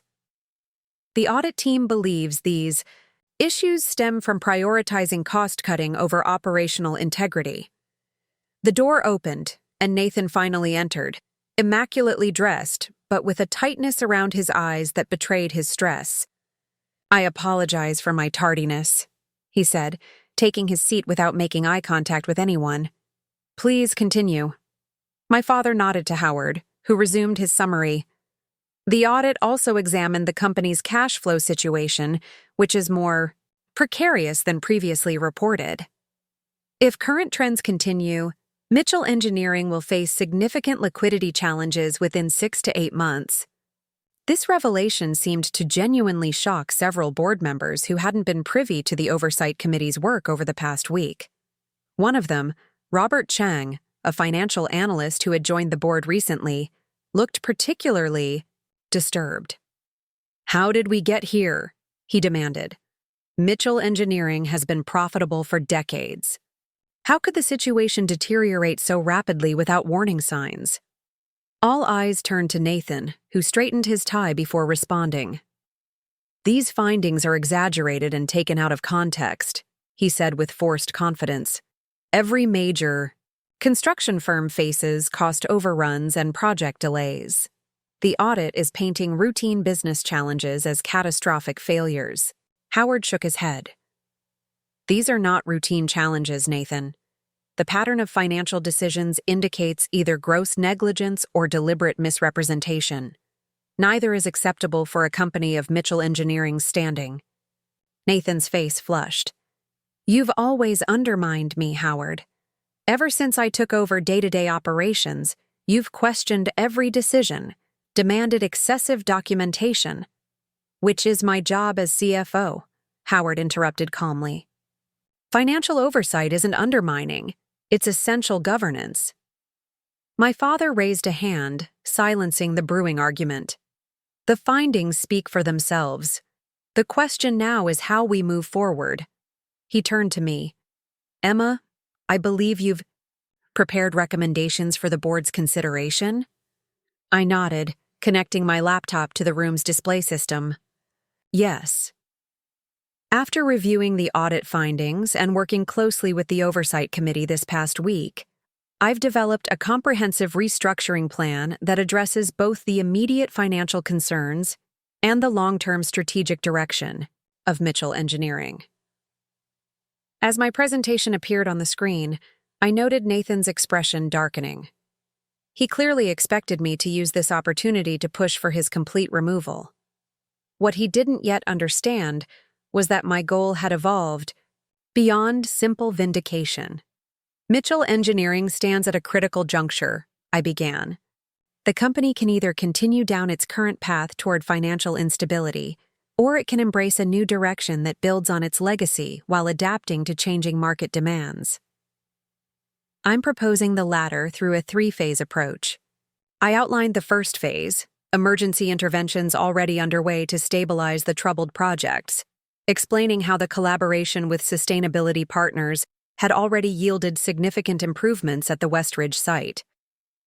The environmental remediation plan developed by Sebastian Reyes has not only addressed the groundwater issues, but has also positioned the project to qualify for sustainability tax credits that will offset approximately 30% of the remediation costs, I explained, displaying before and after projections.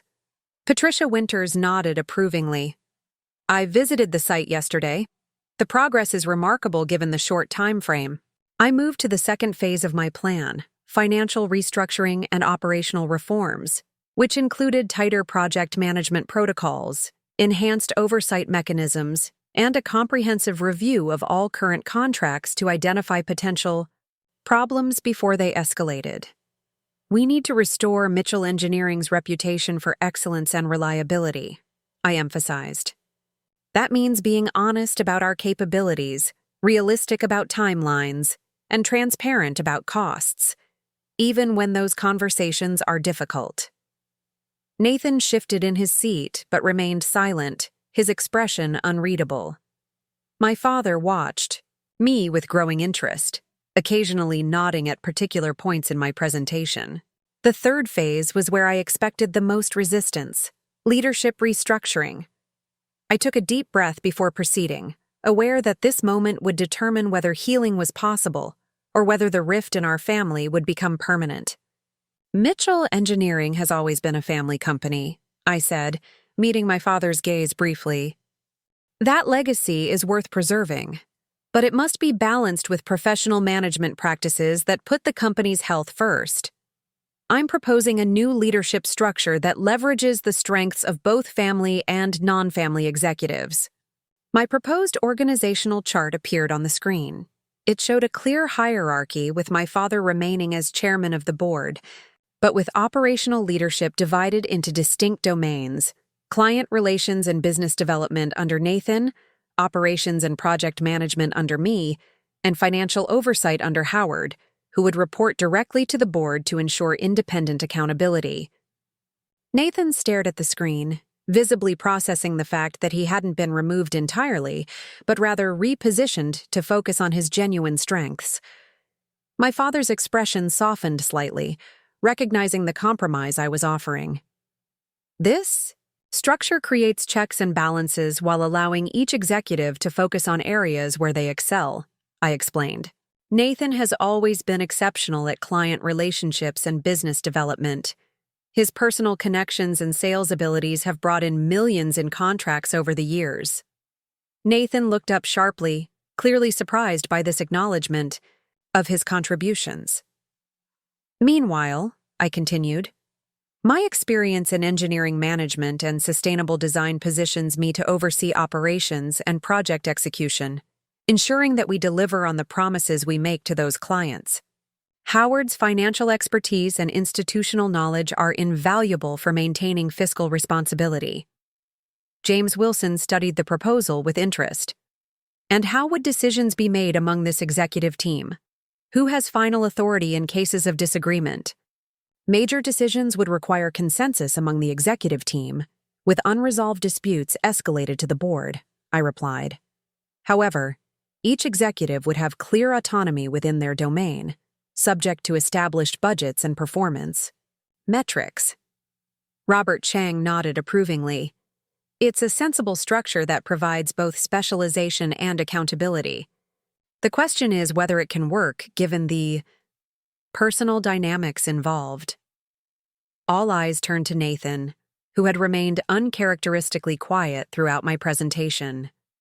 He straightened in his chair, adjusting his cuffs, a nervous habit I recognized from childhood. You're demoting me? He said finally, addressing me directly for the first time. I'm suggesting we both take roles that match our actual skills, I corrected gently. You've never enjoyed the operational details, Nathan. You excel when you're building relationships, negotiating deals, being the face of Mitchell Engineering to clients and partners. This structure lets you do that without the burden of aspects you've struggled with. And conveniently puts you in charge of the largest division, he countered, though with less hostility than I'd expected. Operations requires the most direct oversight, I acknowledged. But this isn't about hierarchy, it's about function. Each role is essential to the company's success. My father cleared his throat. Before we discuss Emma's proposal further, I'd like to hear if there are alternative suggestions for addressing the issues identified in the audit. The room fell silent. Nathan looked around, perhaps hoping for support from his allies on the board, but found none forthcoming. The audit findings were too damning, the financial situation too precarious for anyone to defend the status quo. I've reviewed the preliminary audit myself, my father continued when no alternatives were offered. I've also spent the past week closely observing the Oversight Committee's work. While I find the revelations about our financial state deeply troubling, I've been impressed by the swift and effective interventions implemented under Emma's guidance.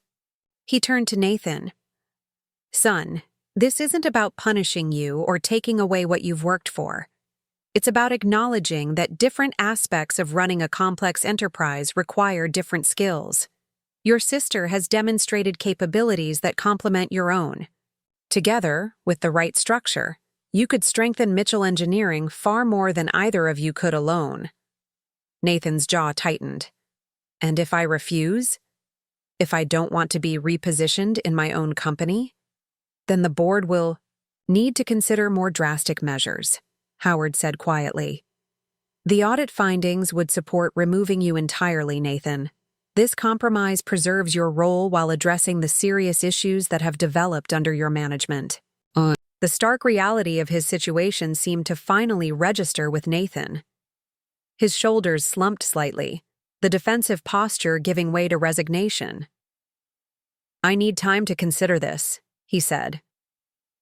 We don't have the luxury of time, Patricia Winters reminded him gently. The audit findings will need to be reported to our lenders within days. We need to present a credible recovery plan alongside those findings if we want to maintain their confidence.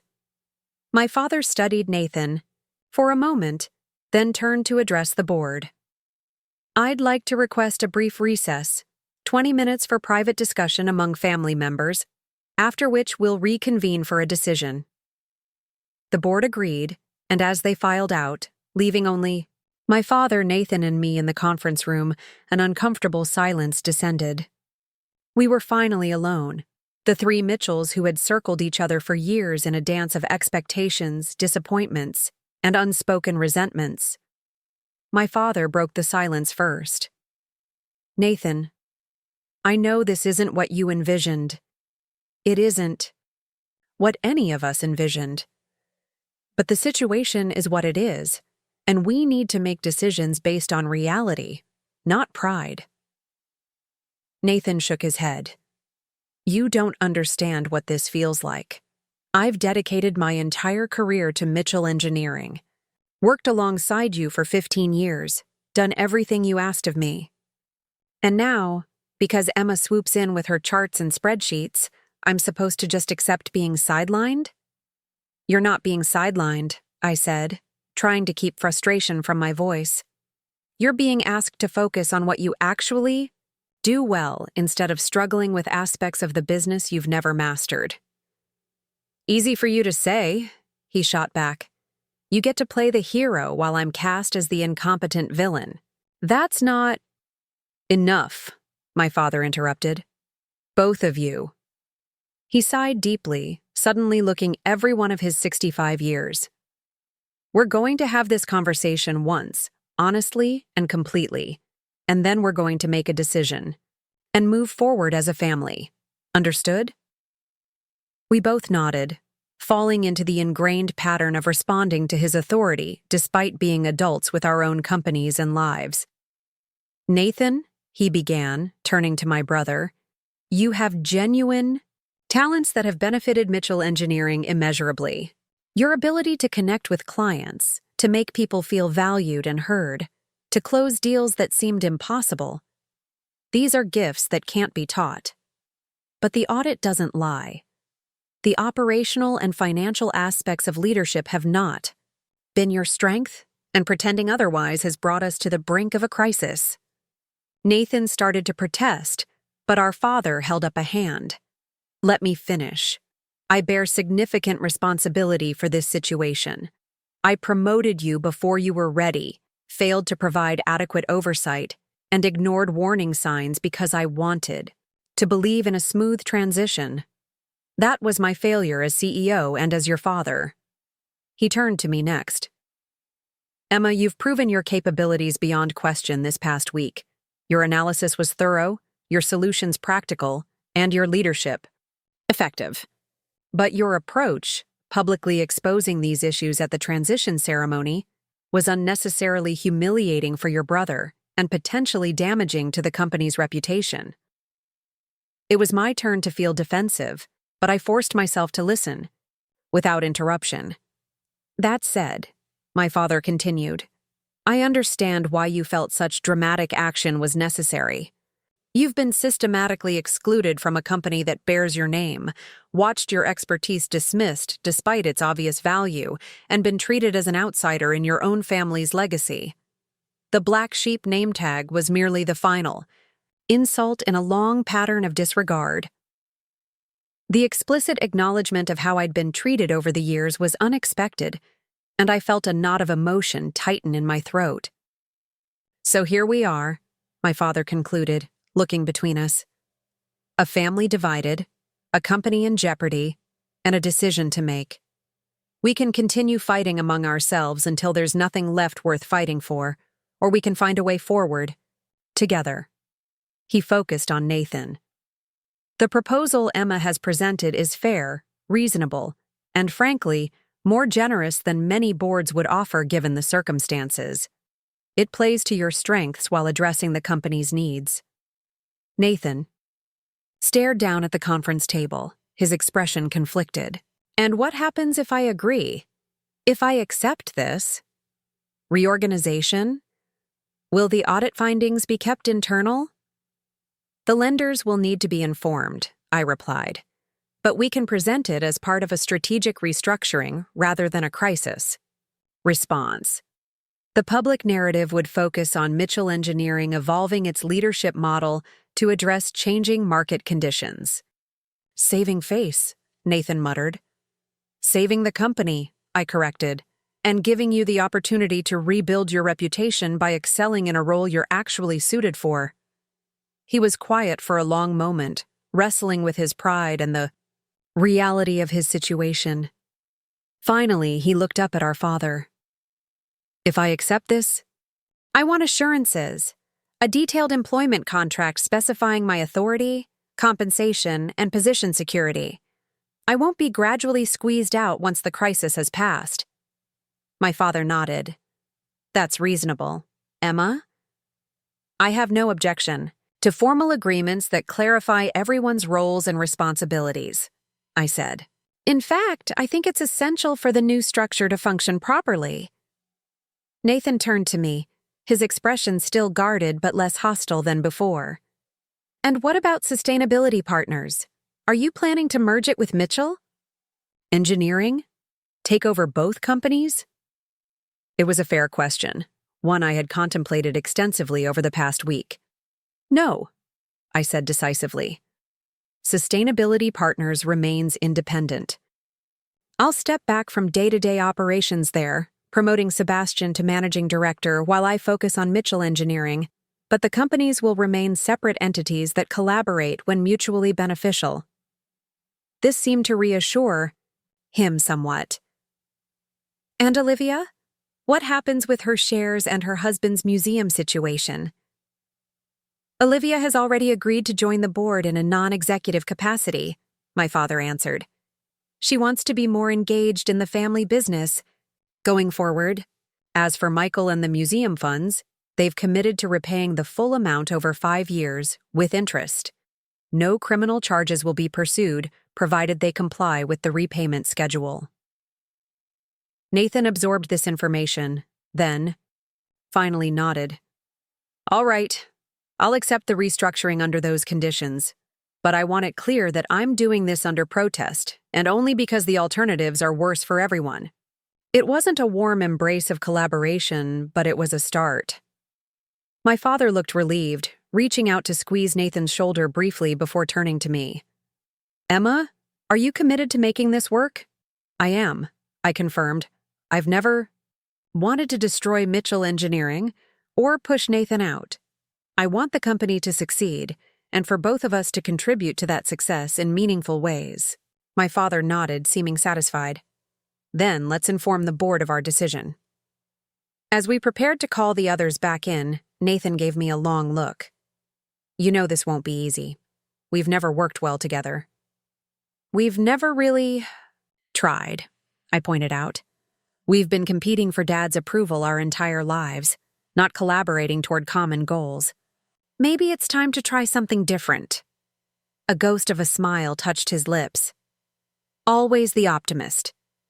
Pragmatist, I corrected. The data clearly shows that Mitchell Engineering needs both of us if it's going to survive and thrive. I'm simply following the evidence. The board returned, and my father announced our decision to proceed with the restructuring as outlined in my proposal, with formal agreements to be drafted by the company's legal team by the end of the week. The relief in the room was palpable. Board. Members who had arrived expecting a bloodbath were instead witnessing a rare moment of family unity in the face of crisis. Patricia Winters caught my eye and gave me an approving nod. Howard looked genuinely pleased with the outcome, while James Wilson was already making notes, likely mentally drafting the necessary legal documents. I move that we formally adopt the proposed restructuring plan, subject to final review of the detailed implementation documents, Patricia said, bringing the discussion to its official conclusion. Seconded, Robert Chang added quickly. The vote was unanimous, even Nathan raising his hand in reluctant assent. As the meeting adjourned and board members began gathering their materials, my father approached me. You did well, he said quietly. Better than I would have at your age. I had a good teacher, I replied. Even if he didn't know he was teaching me, He smiled slightly at that. "There's one more thing we need to address," he said, reaching into his pocket and pulling out a small object. He placed it on the table between us, my black sheep name tag from the retirement party. "Nathan confessed this morning. It was his idea, not a mistake by the event planners. I wanted you to know." I stared at the offending tag, feeling an odd sense of closure. In a strange way, I should thank him. Without this, I might have continued watching from the sidelines indefinitely. "Sometimes the worst insults become the greatest motivators," my father agreed, picking up the tag and studying it thoughtfully. "Though I'd prefer if we found less dramatic ways to communicate in the future. I think we've all had enough drama for a while," I said, gathering my presentation materials. "Now we have a company to save." As we left the conference room together, I caught sight of the Seattle skyline through the windows, buildings reaching toward the clouds, some bearing the subtle marks of Mitchell Engineering's influence. For the first time, I felt truly connected to that legacy, not as an outsider looking in, but as an integral part of its future. The black sheep had finally found her place in the fold, not by conforming, but by transforming what the fold itself could be. 6 months can change everything. The Seattle winter had given way to spring, and Mitchell Engineering headquarters had undergone its own transformation. The staid, traditional office had been renovated. Open collaborative spaces now complemented private work areas. Walls had been replaced with glass partitions to allow natural light to flow through the building, and a living wall of native plants adorned the reception area, a visible symbol of the company's new environmental focus. I stood in my office, formerly my father's corner suite, now redesigned with sustainable materials and an energy-efficient layout, reviewing the quarterly reports with a sense of cautious satisfaction. The numbers told a story of steady recovery. The West Ridge project was back on schedule and under its revised budget. The Jefferson Street high-rise had passed all safety inspections with commendations, and Harbor Point was attracting positive industry attention for its innovative approach to waterfront development. Most surprisingly, Nathan and I had established a functional working relationship. It hadn't been easy. The first month had seen heated arguments behind closed doors and tense executive team meetings, but gradually, a pattern had emerged. Nathan excelled at bringing in new business and maintaining client relationships while I ensured those promises could be delivered through sound operational management. Howard kept us both accountable for the financial implications of our decisions, and my father, still serving as chairman, provided guidance without interference. A knock at my door interrupted my thoughts. Olivia stood in the doorway, looking more polished and professional than I'd ever seen her. Serving on the board had awakened an unexpected interest in corporate governance, and she'd recently completed a certificate program in the subject. "Ready for the family meeting?" she asked. "Dad and Nathan are already in the small conference room." The family meeting had become a monthly tradition, a private forum where the Mitchell family could discuss company matters before they reached the formal board level. It had been my idea, a way to ensure that business disagreements didn't spill over into personal relationships, and that family tensions didn't affect business decisions. "Just wrapping up here," I replied, closing the report folder. "How are things with Michael?" A shadow crossed Olivia's face. Her marriage had become another casualty of the events set in motion by that retirement party. Once the full extent of Michael's financial impropriety had been revealed, their relationship had deteriorated rapidly. They were now separated, with divorce proceedings underway.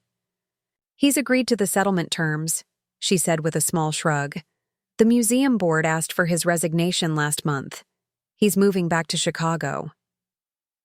"I'm sorry," I said, and meant it. Despite everything, I hadn't wanted my actions to destroy my sister's marriage. "Don't be," she replied with surprising firmness. "It wasn't your fault.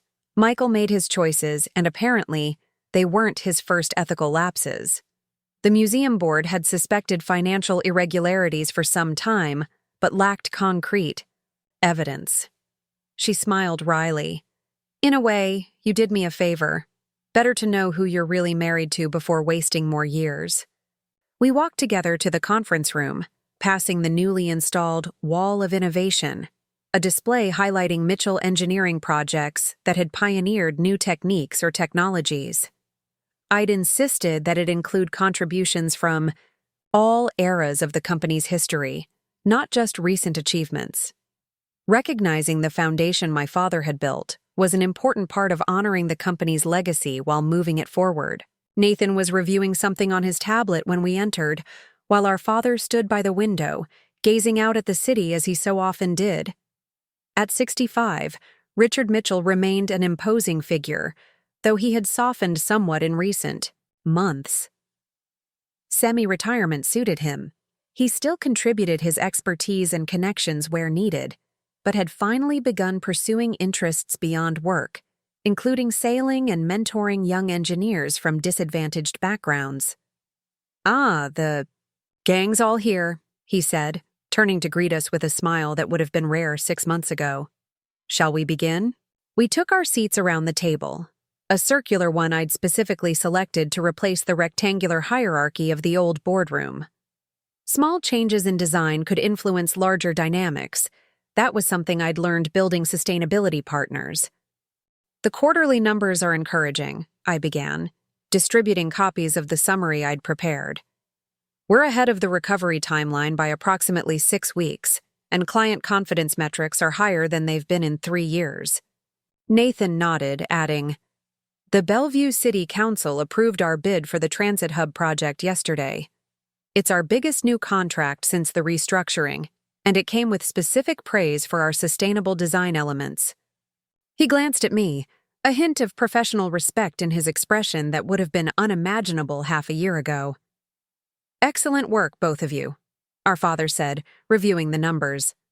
"How are the teams adjusting to the new structure?" This had been one of the more challenging aspects of the reorganization, helping longtime employees adapt to new reporting lines and decision-making processes.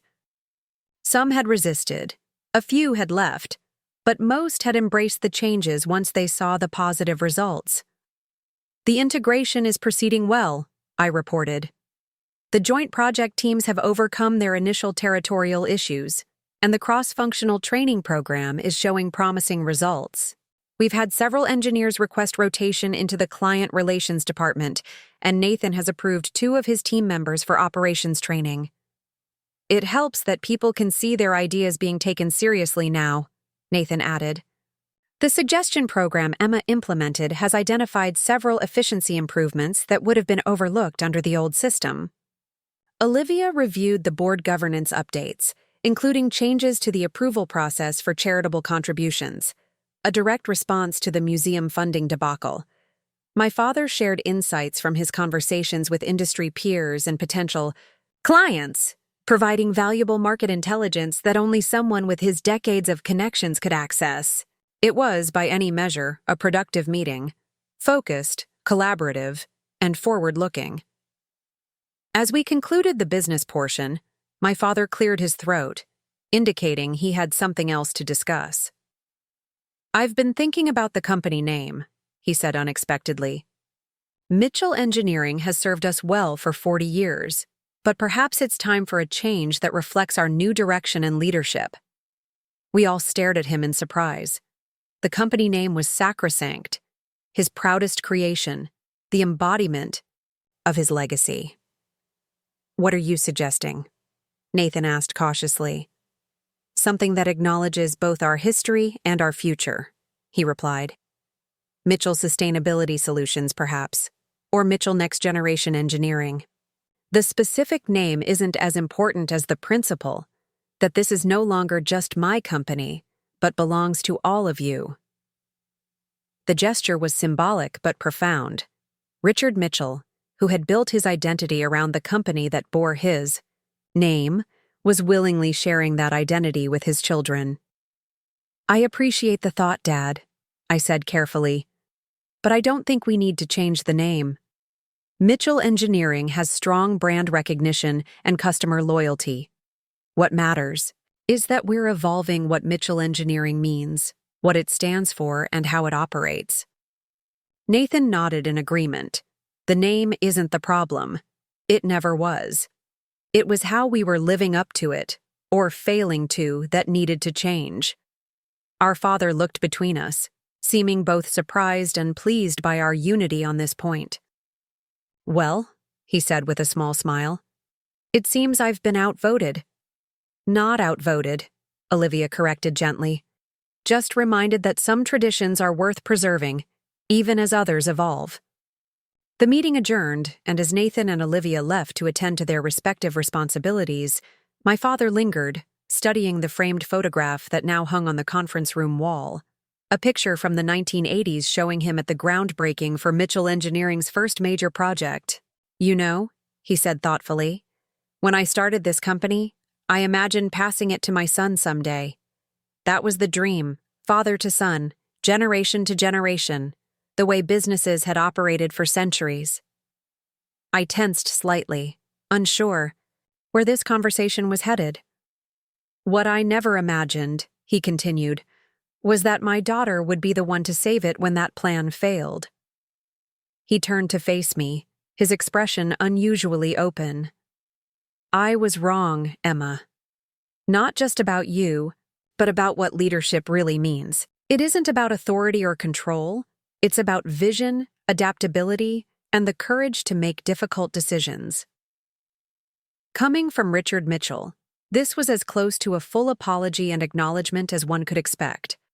I accepted it with a nod, not needing to belabor the point now that we had found a new equilibrium. "We all had lessons to learn," I said. "I was so focused on proving myself that I nearly became as ruthless as I perceived you to be. That wouldn't have served the company or the family in the long run." He chuckled softly. "You're wiser than I was at your age. It took me decades to understand that success without connection is ultimately hollow." His expression grew more serious. "Which is why I've made another decision. I'm stepping down as chairman at the end of the quarter." This was unexpected. "Dad, you don't have to—" "It's time, Emma," he said firmly. "I've held the reins for 40 years. The company is stable now, moving in the right direction under new leadership. I want to truly enjoy my retirement while I'm still healthy enough to do so." He smiled slightly. "Your mother called last week. She's considering selling her house in Phoenix, moving back to Seattle part-time. Says she's been following the changes at Mitchell Engineering in the business press and is proud of what you've accomplished." My parents had been divorced for nearly 20 years, their relationship cordial but distant. This unexpected reconnection was yet another ripple effect of the changes we'd navigated. "And the chairman position?" I asked, though I suspected I knew where this was headed. "I'll be recommending you to the board," he confirmed. "Nathan agrees it's the right move. He's thriving in his focused role and doesn't want the additional responsibilities." The offer represented a final validation, a complete reversal of the exclusion I had felt for so many years. Yet, I found myself hesitating. "I need to think about it," I said honestly. "The CEO role is already demanding, and I'm still involved with sustainability partners at a strategic level. Adding chairman duties might spread me too thin." Rather than disappointment, my father's expression showed approval. A measured response. "Take your time to consider. The board won't make any decisions until next month." As we left the conference room together, we passed the reception area where the black sheep name tag that had started everything now sat framed in a small display case near the living wall. Below it, a simple plaque read, "Even the smallest actions can catalyze profound change." It had been Nathan's idea, a surprising gesture of reconciliation after months of working together. When I'd questioned whether we should memorialize such a painful moment, he'd shrugged and said, "It's part of our story now. Better to acknowledge it than pretend it never happened." My father paused by the display, studying it thoughtfully. "Sometimes I wonder what would have happened if he'd chosen a different label that day. If he'd written engineer or consultant instead of black sheep." "We'll never know," I replied. But I suspect we'd still be on the same path we were before. You retiring, Nathan taking over, the company slowly declining, me watching from the outside. And now? I looked around at the transformed headquarters, the tangible embodiment of the changes we'd implemented throughout the company. Now we're building something sustainable, not just environmentally, but financially and relationally too. Something that can outlast all of us. He nodded, satisfaction evident in his expression. That's the true legacy of Mitchell Engineering. Not buildings or bridges, but creating something that endures beyond a single generation. As we parted ways, my father heading to a mentoring session with engineering students, me to a project review meeting, I reflected on the journey that had brought us here. 6 months ago, I had stood in the Cascade Hotel ballroom, staring down at a name tag that labeled me an outsider in my own family. That moment of humiliation had ignited a transformation none of us could have predicted. The company had evolved. The family had healed. Not perfectly, but significantly. And I had found my place, not by conforming to others' expectations, but by challenging them to see a different possibility. That evening, I sat in my apartment reviewing the chairman proposal my father had sent over. The role would be demanding, but would also provide a platform to implement longer-term strategic changes that could position Mitchell Engineering as an industry leader in sustainable construction for decades to come. My phone chimed with a text. Message from Sebastian at Sustainability Partners. City Council approved the Green Building Ordinance. Your testimony last month made the difference. Celebrating at Ravenna. Join us? I smiled, typing a quick reply. On my way. First round's eye on me. As I gathered my things to join my other team in celebration, I caught sight of my reflection in the window, confident, purposeful, at peace with my place in both worlds I now inhabited. The label that had once defined me had been rewritten, not by anyone else's hand, but by my own choices and actions. The black sheep had not only found her flock, she had transformed it into something stronger, more resilient, and ultimately more successful than before. Not through revenge or rejection, but through vision, perseverance, and the courage to demand a seat at the table I'd been denied for too long. In canceling their funding, I hadn't destroyed my family's legacy. I had saved it, and in the process, redefined what it meant to be a Mitchell.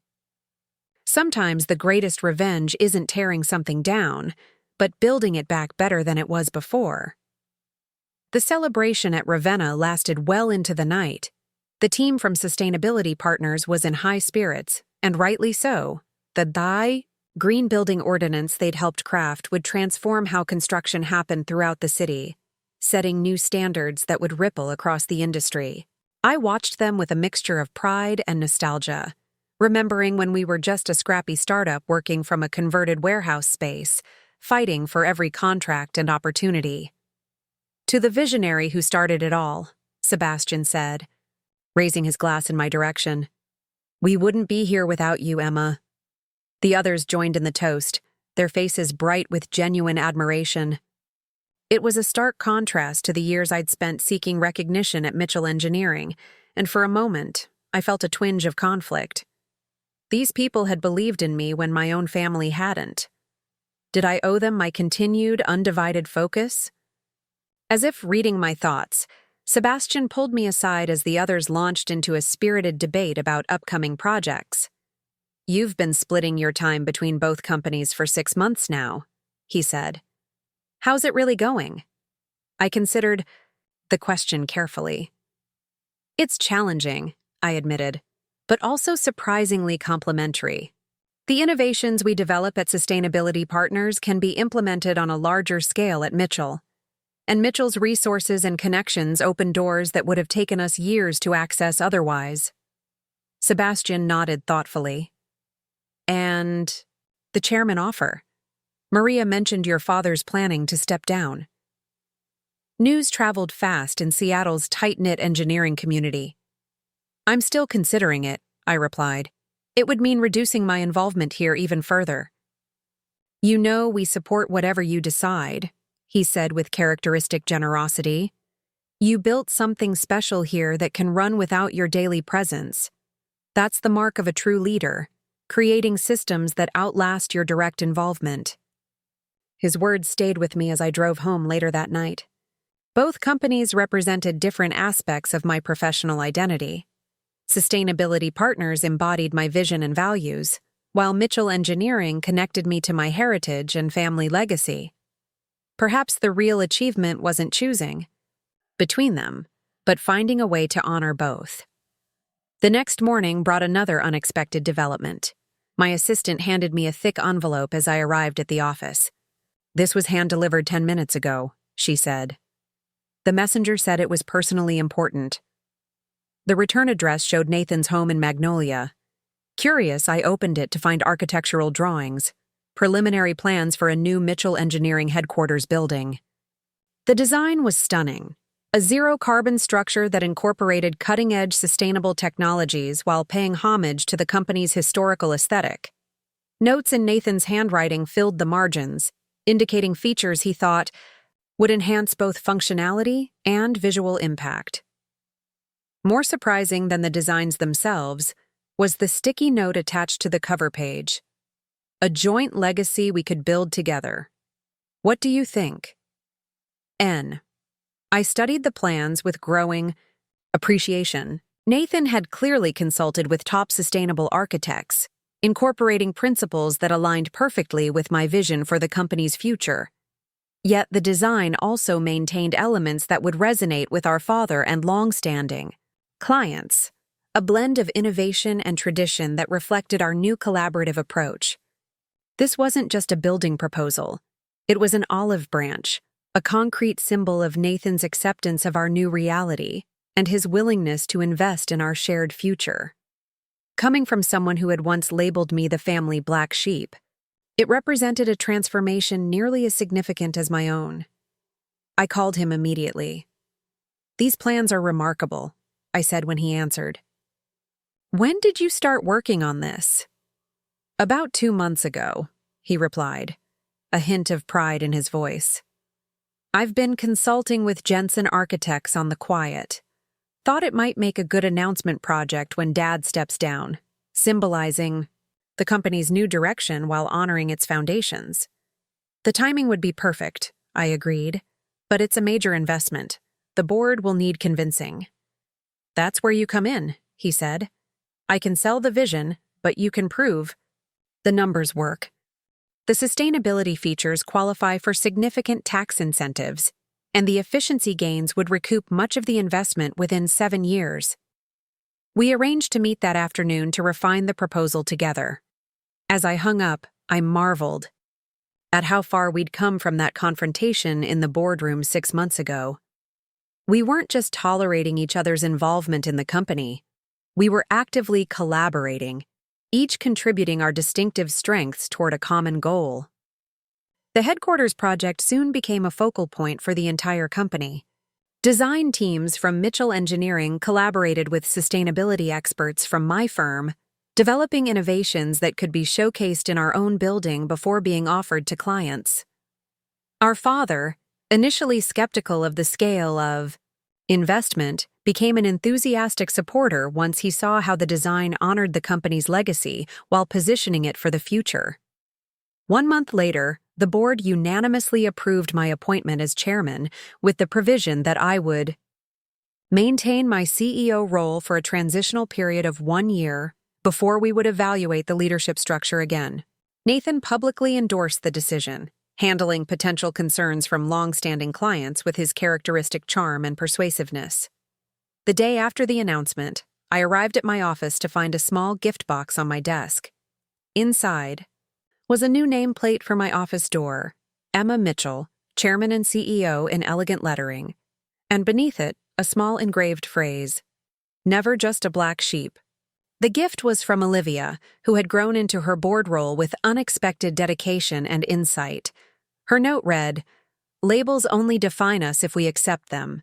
You never did, and you taught me not to accept mine either. Congratulations, sis."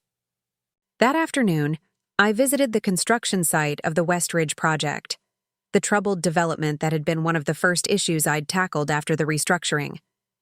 What had once been a financial drain and potential environmental disaster was now taking shape as a model of sustainable urban development, incorporating green spaces, energy-efficient systems, and community-focused design elements. The site manager, a veteran of Mitchell Engineering who had initially been skeptical of the changes I'd implemented, gave me a tour with evident pride. "We're 3 weeks ahead of schedule and 5% under the revised budget," he reported. "And the pre-sales on the residential units are exceeding projections by nearly 20%. Turns out people are willing to pay a premium for truly sustainable design." Standing there, watching workers assemble the innovative facades that would help the buildings achieve net zero energy consumption, I felt a profound sense of fulfillment.